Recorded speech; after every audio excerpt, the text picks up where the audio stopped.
here are your hosts.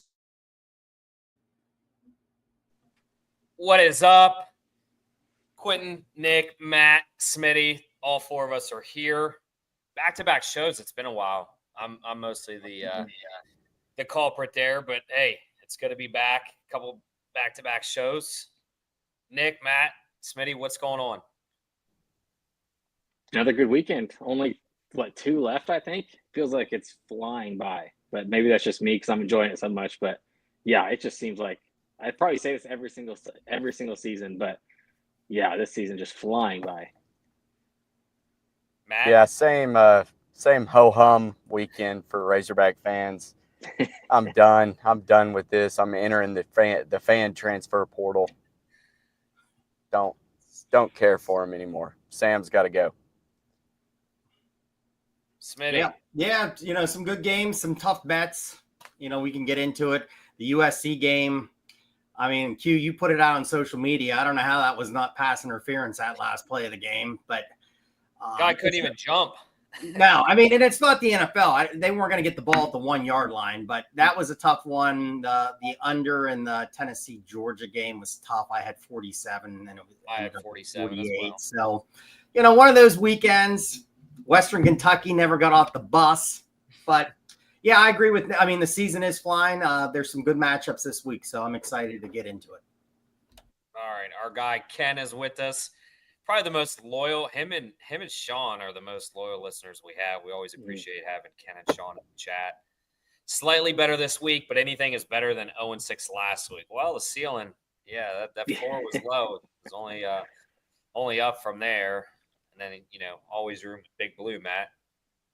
I've been if you haven't I rode them last year. So now I got to switch. Got to find somebody that wins. You've never been up there. The tailgating's easier on your knees. You're getting up there. You're on grass. It's a nice golf course. It's easier on the knees. Feels better. All right, let's kind of recap this game. Obviously, you kind of alluded to it. You're entering the Arkansas fan transfer portal.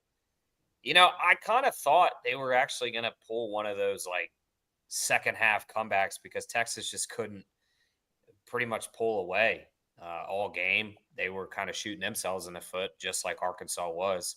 Why don't we start there? And Nick, Smitty, and Matt, just kind of give your overall impression of the games we had up on our board. I guess I'll start with that one. Texas, they kind of had issues offensively. They've been very up and down ever since Ewers got back. We saw the explosion against Florida last week, but we've seen them down against Georgia and now down again against an Arkansas defense that gave up 63 to Ole Miss 2 weeks ago. Good thing about Texas is though that defense is a top 5 defense in the country. That kind of helps the height of their floor. They're never going to be really bad or out of games. But yeah, this is one of those. If they lose that game, they're in trouble because that's 2 losses, and would have been 2 losses, and their best win is still Vandy. So yeah, that technically good win because all I have to do is win out. They just need to beat A&M in 2 weeks, and they'll be in the SEC championship, which means win or lose, they'll be in the playoff. Yeah, Arkansas's defense, they were the reason why we stayed in the game, and hats off to Travis Williams for having a great game plan. The offense just could never really get it going. We had the one good drive, but you just felt like Texas was always going to win that game. There was a small moment there. I guess we drove down, and that's when, for whatever reason, they had C.J. Brown in, true freshman, that they ran the screen pass to. He turned it upfield and then fumbled, and Texas immediately drove down and scored. So I think at that point you could have gotten Texas -5. Should have jumped all over it because, hog's going to hog. But yeah, I took your advice. I lost the 15.5. I know you lost on the field goal there. All you need. Yeah, I had 11.5 and just. Texas gets the ball back up 20-10, and with 6:56 left to play, and they never let Arkansas get the ball again. I think they had 2 4th down conversions, still never settled for the field goal. That was a brutal beat there for the 12.5. I think it closed, but Yeah, I mean, Arkansas just continues to be mediocre. All right, another big time game. Smitty, we'll start with you. The Georgia-Tennessee, we have to talk about it. It was arguably the biggest game on this card. It had so much playoff implications, SEC championship implications. What was your thoughts of it? I laughed because we were all on the under, and it was like, slow down, take a knee, slow down, run the ball a little bit. Running. Well, and I won't say too much about it. I think, again, Georgia's just one of those teams. If the defense shows up, they're going to be good. And if Beck does not make mistakes, and the line, they couldn't get to him. Beck threw the ball well, didn't have any INTs. And if he can do that, the team's going to be dangerous, and the team can make a late, a push for the national championship again, in my belief. Nick, you're shaking your head. What's your thoughts? No, it's just a quick one here. Like, where has this Georgia offensive game plan been all season? Like, Carson Beck, 2.6 seconds from snap to release, which was by far his quickest of the season. Like, they weren't even giving him a chance to get pressure. Tennessee, who has the third most sacks in the country, end of the day with 0. Georgia still couldn't run the ball, which does kind of concern me a lot. Kind of moving forward, we saw Ole Miss. I mean, the Tennessee defense wasn't the issue here; it was sort of the offense. And Beck played well. It's like we've seen this out of him, where he has these games where it's like, oh yeah, this is why I thought he could be a first rounder. So when you don't get pressure on him, that happens. But I do think watching that game, it didn't seem like one of those ugly, like, top 10 games. It seemed like it was like a pretty well played game. Very few turnovers, very few penalties. It was like I'm watching 2 top 10 teams, it felt like, and 2 teams that I think should be in the top 12. But I think Tennessee might need some help because there's going to be probably 5 SEC teams with 2 losses. Yeah, I would agree. I saw people saying it was an ugly game. I'm right there with you. I thought it was a fantastic game. It almost reminded me, obviously, Georgia started scoring a little bit late, but it kind of reminded me of like a good pitcher's duel. You know, you just out there, defenses were just flying around the field. And so I think it's crazy for people to say that was ugly. I think that was just fantastic football we watched. Now, what we will talk about as ugly football, Oregon-Wisconsin was disgusting. What is going on? I mean, obviously, you kind of alluded to it. There was some mentions, maybe some guys being arrested, just kind of that lackadaisical approach. They know they can pretty much lose a game. Obviously, they don't want to, but they had that in their back pocket. They come away with the ugly win. Nonetheless, it's a win in the column, but that was pretty ugly. What'd you think, Matt? Yeah, I didn't really understand Lanning's whole premise of going into that game, basically telling Wisconsin that they didn't have to prepare, but to really play a first half type of game.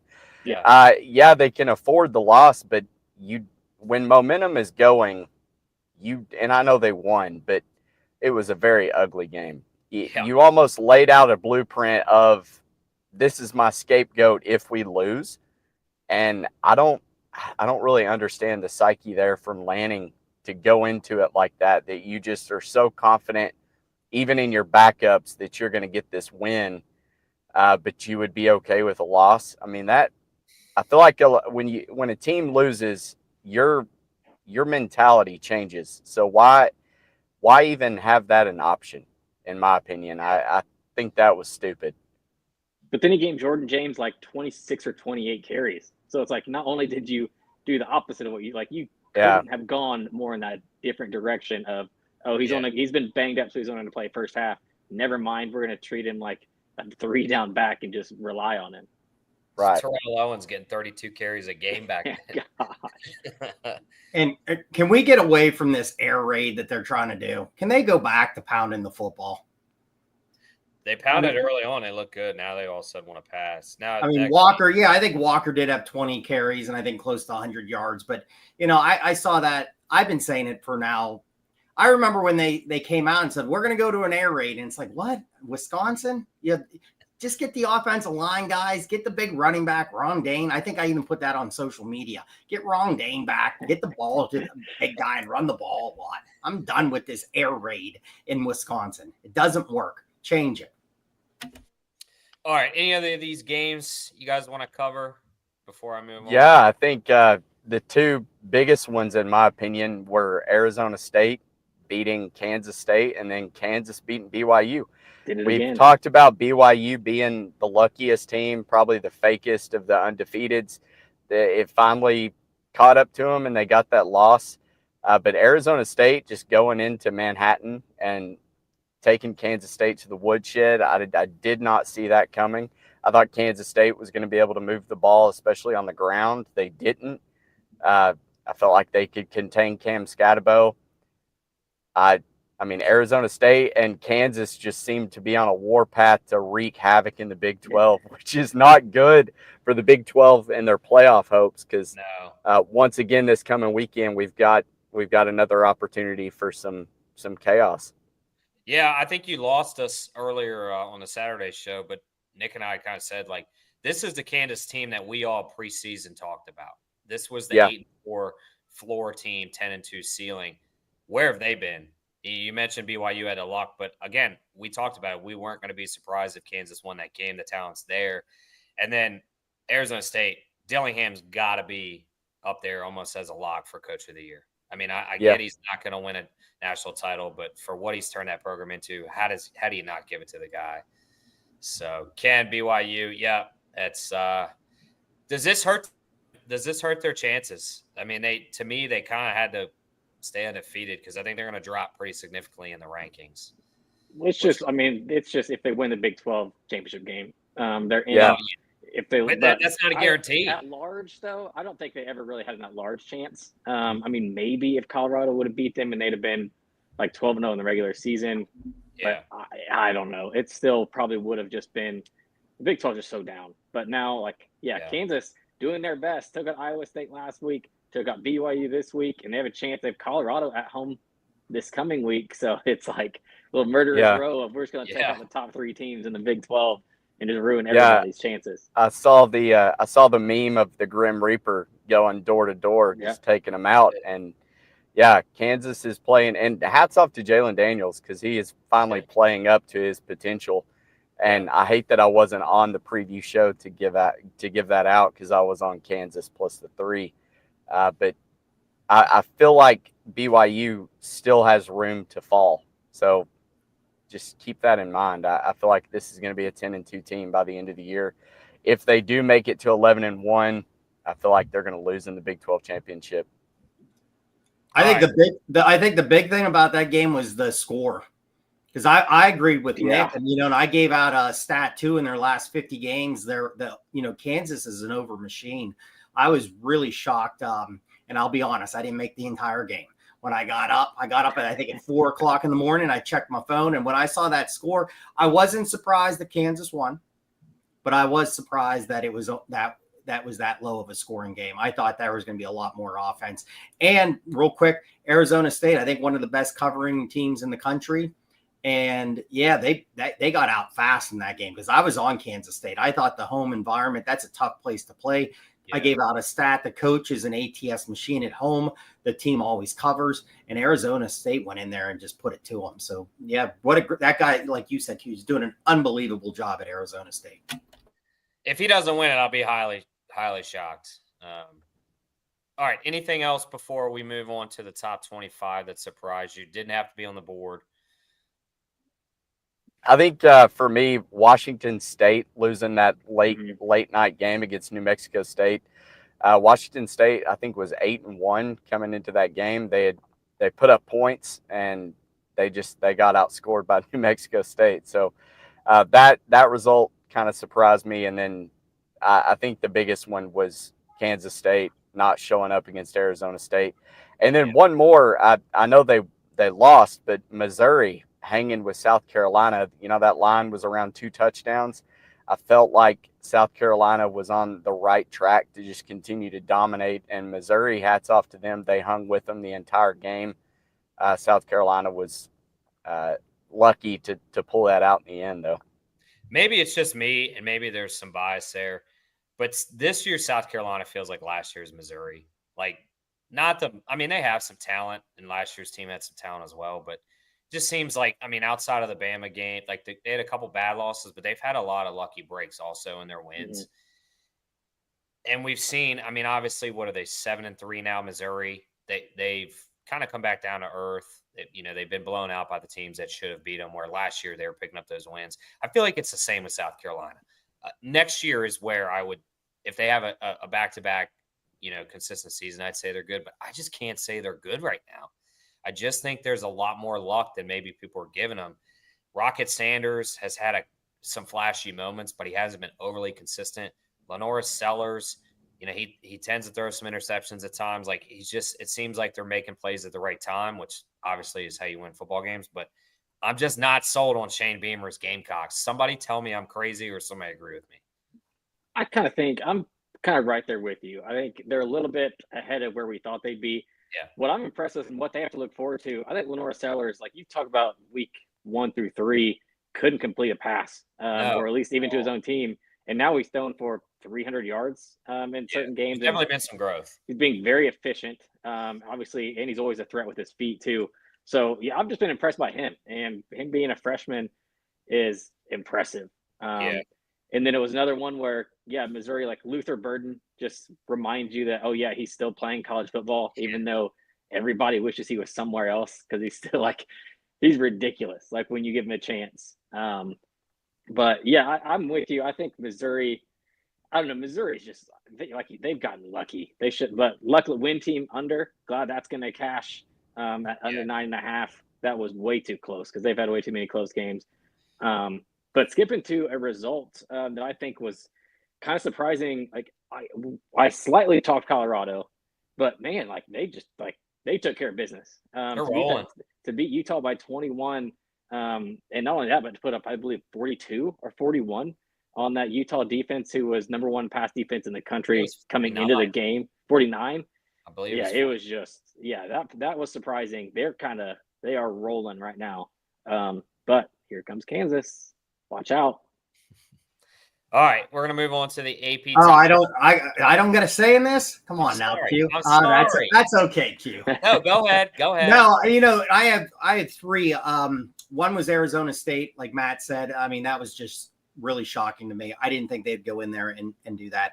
And Matt took another one. I was really surprised. New Mexico, what a great job Mendenhall's done. I mean, how is he going to be there? I mean, someone's not going to come and get them. They're up to 5 wins. I lost that. I had the under. I think it was 2.5. Yeah, because I had over 1.5, and you had. I think I had 2.5, and I love the under. They can score, and I was shocked because I thought Washington State would really. I thought it would be a high scoring game, but I thought Washington State would pull away. And then the only other one I was really surprised, San Jose State. We really talked about them on Saturday, and they got out so fast in that game, and I wasn't on it, and I know some of you guys were, but I was shocked because I was in another text message with somebody, and they said, man, Boise's in trouble, and the one guy goes, no, it's early, they're fine. And I wrote back, I said, listen, this is a good San Jose State's good. I said, they're in trouble. And then the next morning he wrote back, he goes, I guess they weren't in trouble, Smitty. I'm like, no, I guess they weren't. Worst beat of the year so far for me. That was disgusting. They had 14.5. San Jose State's down 14. A freaking pick 6 with 16 seconds left.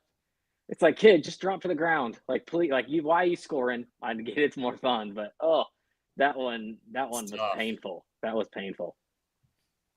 There was another game like that last year. I think it was Texas Tech. It was early in the year, and they picked fumble 6, I think, right? Yeah, just they start throwing the ball backwards, trying to do those. Yeah. I've lost on that 3 times. I think it was a fumble 6, and it killed it.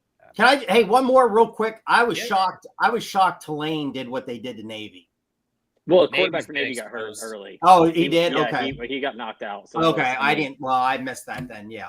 I mean, it's a good Tulane team. It's a good shutouts. It is a very good Tulane. They're playing better than Boise right now, I think. You could argue. Do you think they jump them? I don't know because I don't think they have. Their loss is what? Oklahoma, which is not as good of a loss as Oregon is, and and probably UNLV is probably the best win for Boise, and I'm not sure Tulane has one like that, except for, I mean, if you get Navy, which kind of hurt them, but then they get an Army team, maybe to end in the conference championship game, that's not going to look awful. Yeah, I'd like to see that matchup to then represent the group of 5.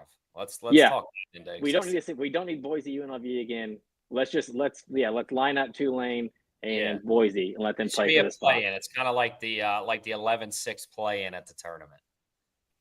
All right. And then here's my beef with this new AP Top 25. Do we forget that Georgia just lost to Ole Miss, yet they're ahead of them? I hope the playoff committee does not do this. But why in the world? And I know it's just one spot, but hello, they played head-to-head last week. Yeah. And What? I don't understand that. The committee, where the AP was just like begging to get Georgia back into it, and I feel like they just overvalued them to jump up where they did. I think they fell 9 spots last week after the loss, and then Georgia just beats Tennessee. They only fall 4. I don't know. This is a joke. I don't understand how teams get passed up on their bye week either. Like you're punishing a team to be at home for the week. I just don't understand that. To go along with the Georgia Ole Miss, I could see you keep Ole Miss 8, Georgia 9, sure, but to jump them and essentially penalize them, that's a little weird. Yeah, we're forgetting that it wasn't even really competitive either. Like Ole Miss controlled them the entire game. Right. Like it's not like it was some like last second touchdown to win it.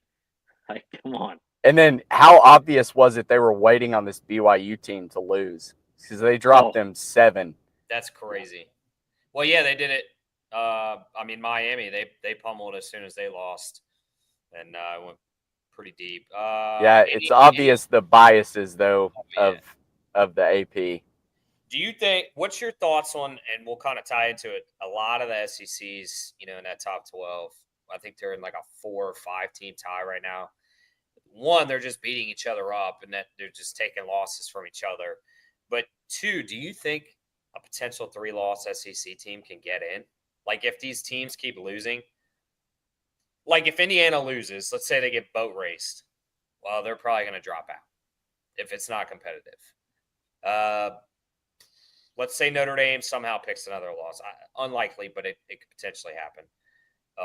And then Texas has to play one of the teams in the SEC. Texas plays Texas A&M. That's probably their most likely chance to lose. But I don't know. I don't think this A&M team is for real. I know they're sitting there at 15. We'll see where the playoff committee has them ranked. But I think Texas takes care of business the rest of the year. They're probably 11-1. But that bottleneck of all these 2-loss SEC teams, I feel like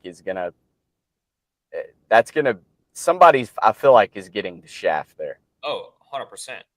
So if you're the 2-loss team, you play an extra game in the SEC championship, you lose, you're out. Yeah. Yep. That's where it's going to be. But the game doesn't count. You almost don't want to play in the SEC championship game. Yeah. Because right now it's Alabama. It'd be Alabama, Texas as of today. And say if Texas beats Alabama, gives Alabama their 3rd loss, that means out of the top teams they played, they got beat by Texas, beat by Tennessee, who would be somebody else that they'd be competing with that 2 losses. I think they'd probably be out. But then they beat Georgia. Like it's so scrambled because then they beat Georgia, but then Ole Miss beat Georgia, and then Georgia beat Tennessee. It's just like I don't know. Depends on what they value because even Kirby Smart said it best after the game. He's like, I have no idea what the committee values right now. Because Ken's right. Like Penn State probably has one of the better losses because they lost to Ohio State, but their best win is Illinois. And then you have Indiana, who doesn't have a quality win yet, but is undefeated. That's all going to kind of work itself out against Ohio State. But if they lose a close one, then I don't think Indiana deserves to be out of the top 12. If they keep it close, they should be a lock. Yeah. So I don't know. And let me flip that though and ask the question: if Indiana beats Ohio State, I don't care if it's by 1 point, how far do they drop Ohio State? I think they'll stay within the 12. Because that would be. I think they'd be in the 12. Yeah, because you lost to the number 1 team in the country. You lost to the number 5 team. Who's probably, if Indiana wins, they're going straight to number 2. They will jump Texas. I'm calling it right now. But with that being said, you got all these 2-loss teams. Well, at some point, and Nick's kind of alluded to it week after week with Penn State, Ohio State is a name brand. that is, worldly known. Are they really going to drop them from 2 to, 13 plus? Absolutely not. Like, they make so much money on Ohio State being in this opportunity. I just couldn't see them dropping it. TV. They want the bigger names in there. Yeah. I mean, that's why Penn State's still up there. Nick's dead on. But then you do. But I also think it's funny because Penn State's going to have to drop too if Ohio State loses. Because their only thing was that their best loss was, or their only loss was to Ohio State. Yeah. But what's their best win? Dirty. And the same could be said for Ohio State then at that point.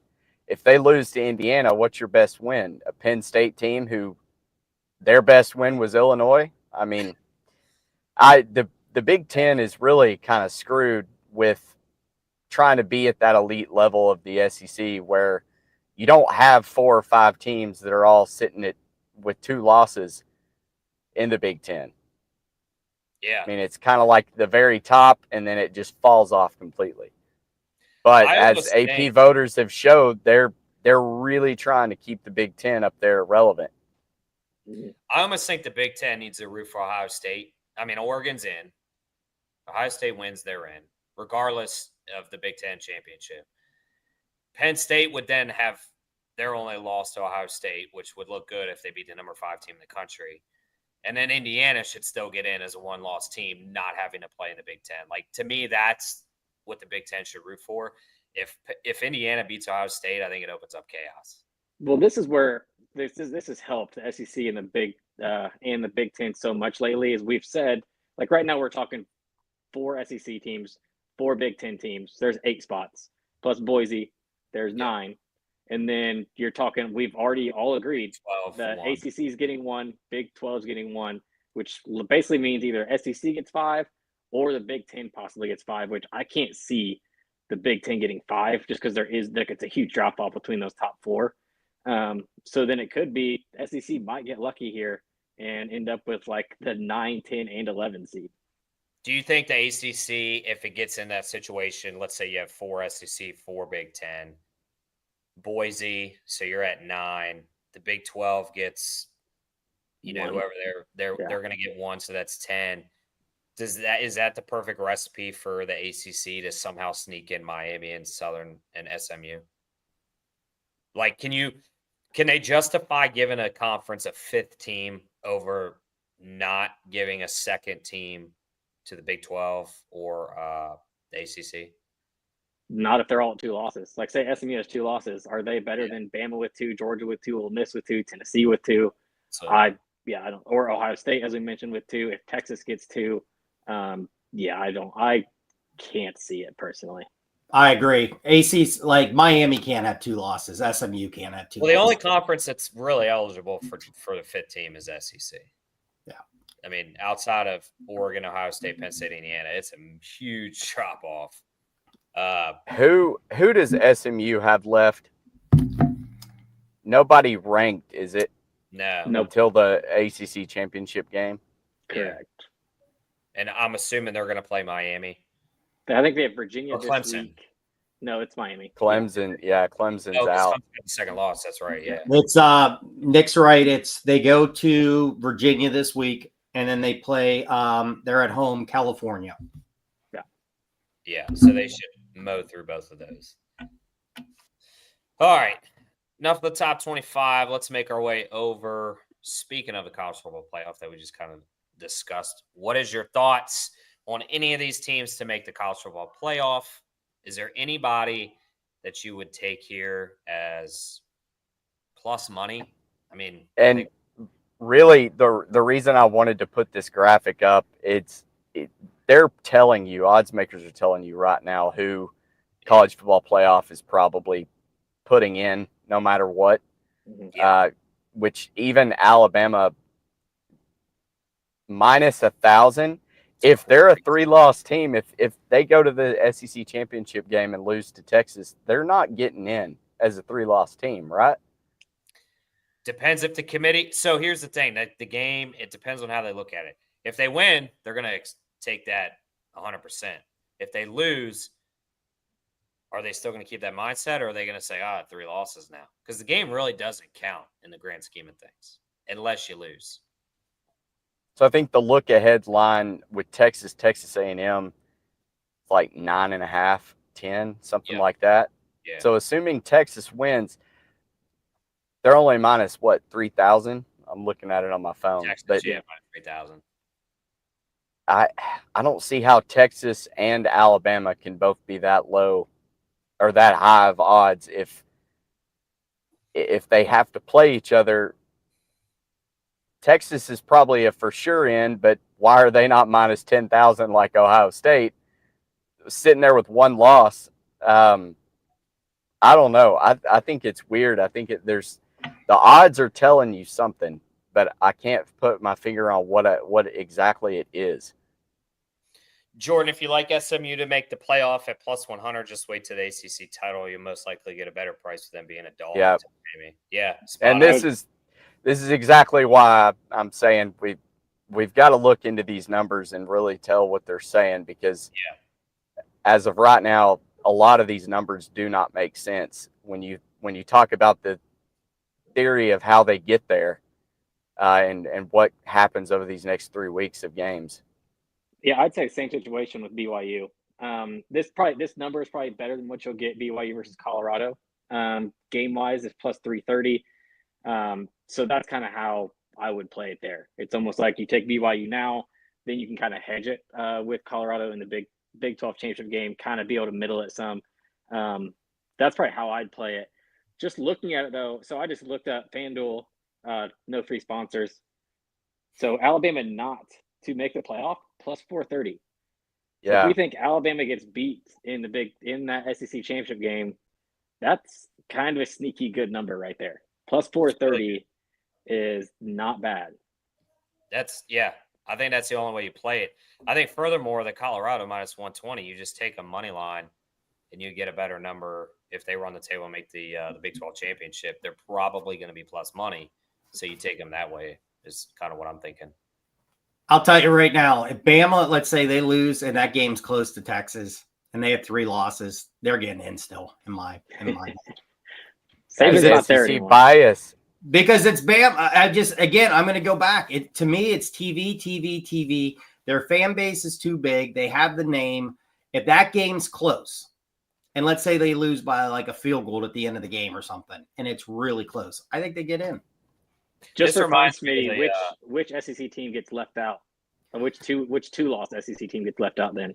Would it be Tennessee, who beat Bama and would have one less loss? I think Tennessee's out, man. Yeah. And here's why I think, because right now they're just not as flashy. They're not they're not scoring a lot. Their offense isn't really clicking. I think they could do that. Coming from a Michigan fan, that's hard. Hey, listen, I'm not trying to say Michigan. Listen, they look like a video game compared to Michigan. They look great. Tennessee beat Alabama. That's what I said. Yeah. Oh yeah, but it was so long ago. It's going to be a mess. Do you remember, like, when we started the 4? It's like, how is this team? Now, when it expanded, we're always like, oh, they're going to get the right teams in. They're going to get the right team. Now you're still going to have that 13, 14, 15 going. No, we should have been. It's like March Madness when you always have that team that doesn't get in, and Dick Vitale's screaming and stuff. Yeah. Shout out to matter. Not sure if they'll do it. Stuckey and Colin Wilson mentioned this on their kind of recap show today. This reminds me exactly of this 2007 season when it ended up being Bama and LSU. Yeah, where LSU two lost teams. They played each other in the SEC championship game, and it was like 9-6, and it was like, oh yeah, we want to see that again. It's like, no, nobody wanted to actually see that again, but the SEC was going to get 2 in. Yeah. And it was just like, because there was no great team that year. Like there was just good team, and that kind of seems like what it's like this year. Like Oregon seems like the best team right now, at least how they're playing. But we saw Wisconsin almost took them down. We've seen Ohio State almost took them down. There is, from what I can remember, there is probably the smallest gap between like 1 through 12 to 14 this year than any year I can remember. But one final thought on that. We saw it last year in Alabama jumping Georgia.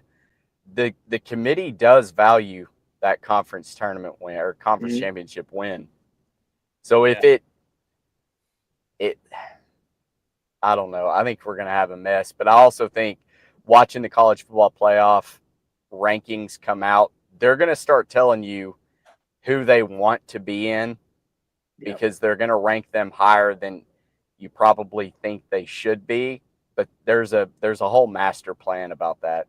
I think the Like, SEC go needs to have full Texas conspiracy theory mode. Yeah. You don't, if you're the SEC, you want a 2-loss team to beat Texas in SEC championship because you don't want to have that third loss team come into play. Because then, if everybody's got 2 losses, you can kind of justify that. So we're gonna see tomorrow night when the rankings come out how much they value that win for Georgia, and how much they devalue the loss for Tennessee. How far they drop.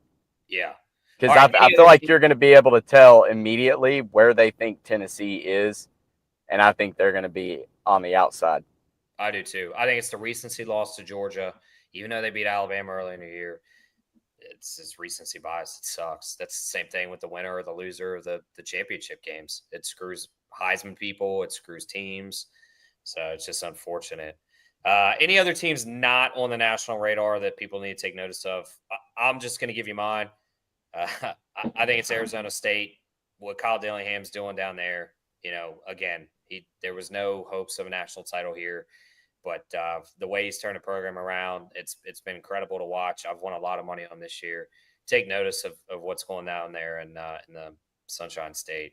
So it's yeah, I wrote down 2 because I figured somebody was going to take one of them. One of mine was Arizona State, but the other one I'm surprised Q didn't give it out because I'll say Florida.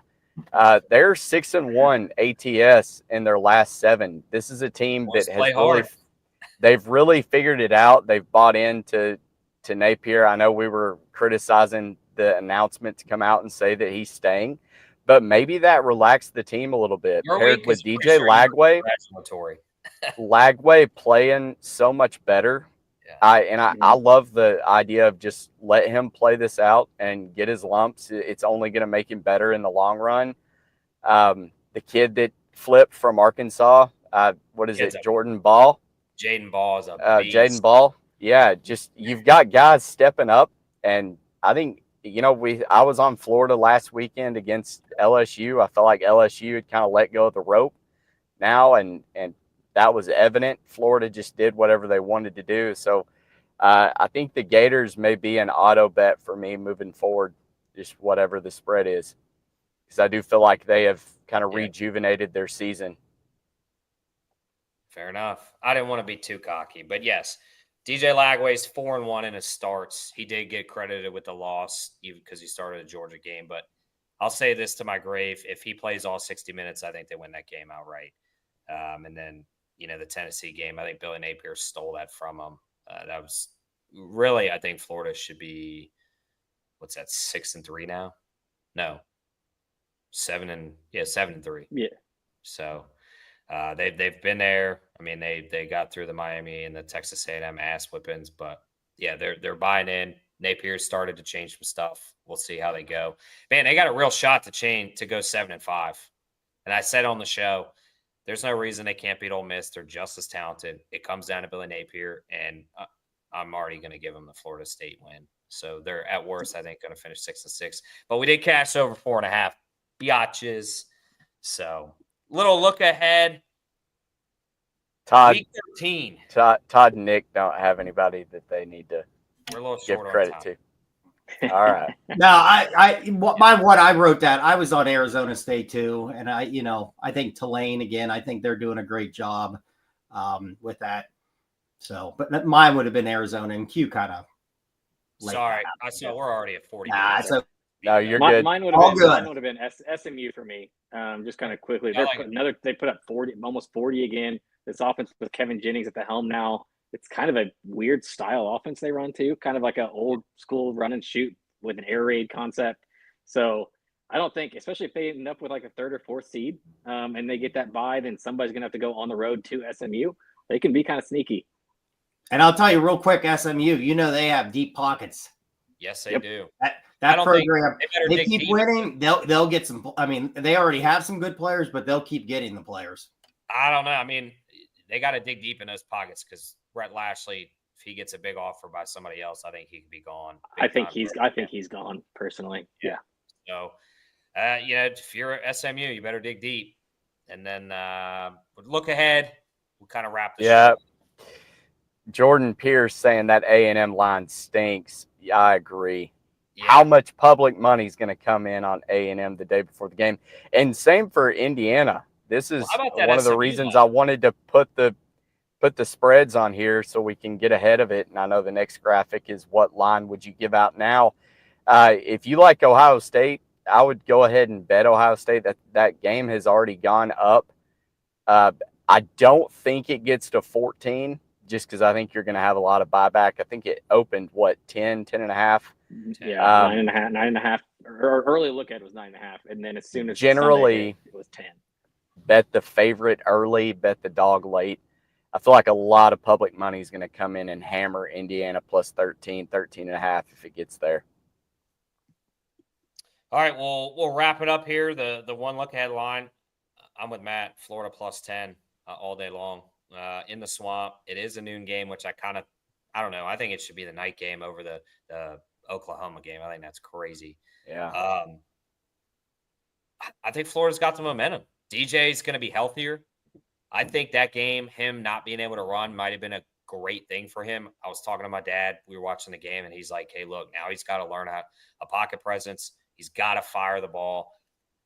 This could be the solution that Florida needs here at the quarterback position with Lagway maybe hurt a little bit. It's kind of weird to say, but Elijah Badger balled out. Arizona State transfer. DK balled out. Defense was flying around, except for third down when they were giving up 3rd and 18s on draws, which was crazy.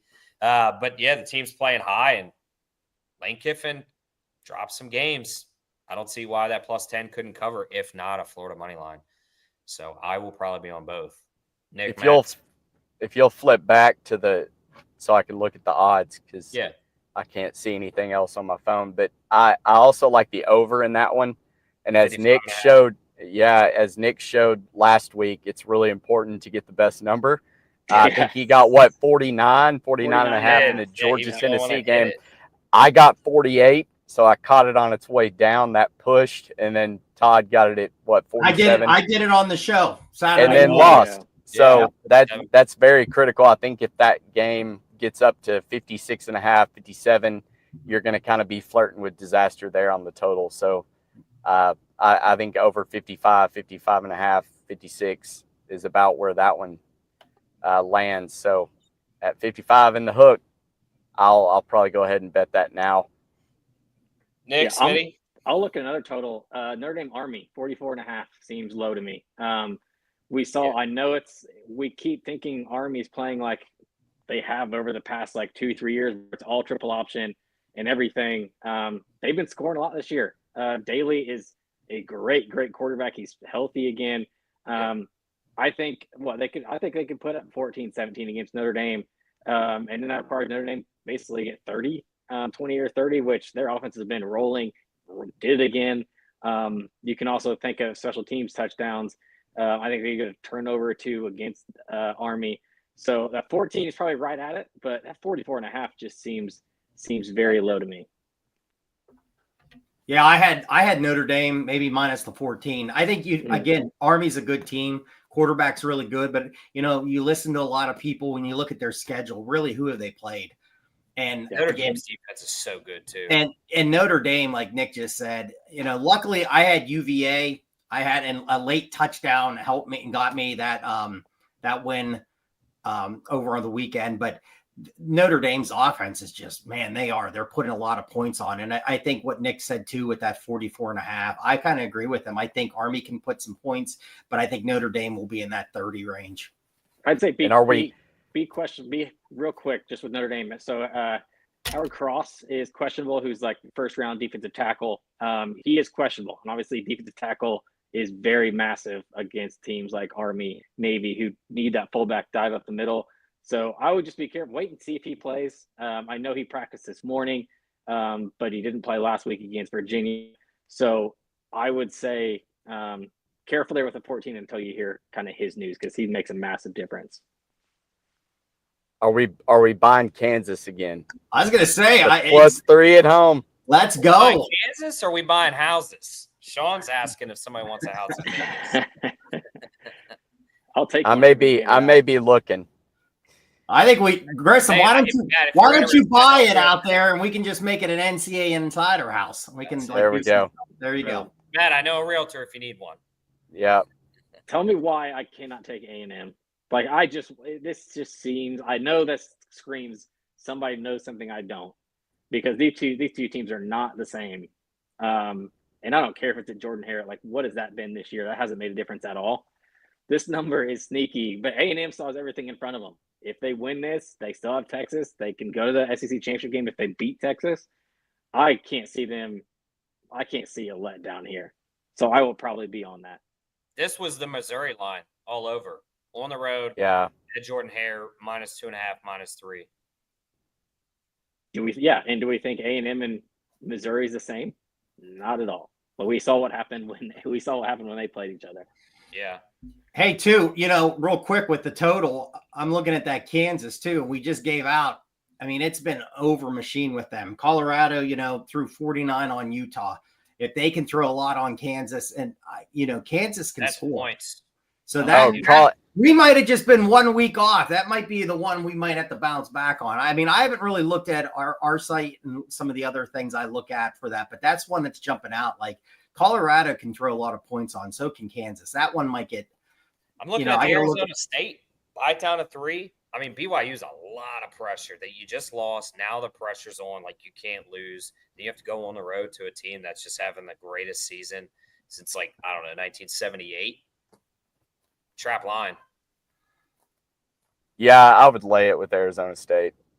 I think BYU has showed that their dream season has come to an end now. I would agree. I think Arizona State gets that win. All right. Any closing thoughts before I wrap it up? I'm all good.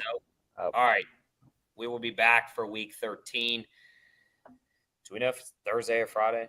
Are we doing a Saturday show again? I cannot do a Saturday show. We'll figure it out. Yeah, we'll figure it out. We'll post it. Thanks for watching. Everybody in the chat, as always. Go subscribe to the YouTube channel. I think we're at 238. We're growing. Presented by Home Field. Again, I forgot to do the commercial, but 15% off. Code INSIDERS for your first purchase. If you've already bought something, here's the thing. Everybody's got 19 emails. You've got that spam email. Just use that one. It'll still get you 15% off. I got about 9 orders and 12 emails that I've used. So 15% off. Code INSIDERS, your first purchase. With that being said, we're out. We'll see you later this week.